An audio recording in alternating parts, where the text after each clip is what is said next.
difference.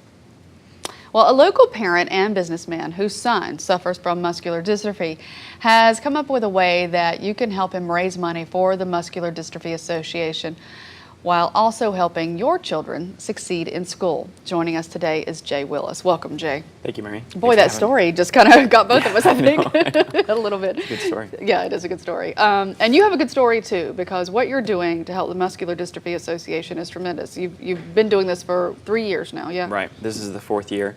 Back in 2011, the owners of the company I work for, Mometrics, they approached me with an opportunity to help raise money to go toward MDA to help fund neuromuscular research.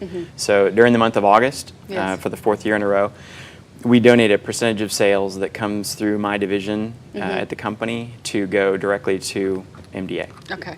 And you have a personal connection to MDA. Tell us about your personal connection. So our son Benjamin, he's 8 years old, and we found out when he was about two and a half, that he has a form of muscular dystrophy called spinal muscular atrophy. And his brain works great, his muscles work great, but the communication between the two eventually kind of dies off. Yeah. So that's really the issue. Yeah, and we talked a little bit about the research, that there are some promising studies out there, and so you want to, of course, help those as much as possible.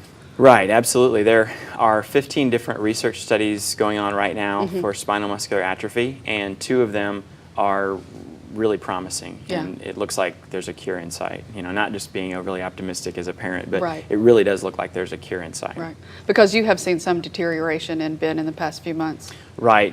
Since you had me on in December, he at that time was able to walk all the way across the house unassisted, and he's at the point now where he can really only take about 2 or 3 steps, and that's about it. All right. So it's important to get this research done. Go to, this is the website, Mometrics. What do people, and you can read Ben's story here, and it's fabulously written. You did a great job with that, by the way. They buy a product, and then your company donates a study guide, basically, for all kinds of standardized tests. Right. And how does that work? So Mometrics offers test preparation materials for over 1,000 different standardized exams, so SAT, ACT, GRE for graduate school, STAR exams for here in Texas, about anything you can think of. We offer standardized materials for that. So you can go to that page, you can learn about Benjamin, and if you purchase something in the month of August, you know, if you know anybody who is taking a standardized test, or you personally are, or there's also a place on that page where if you just want to donate directly to MDA, then you can do that too, if you don't have a need for study materials. Exactly. All right. So, Jay, thank you so much for coming on. thank you very much. All right. When K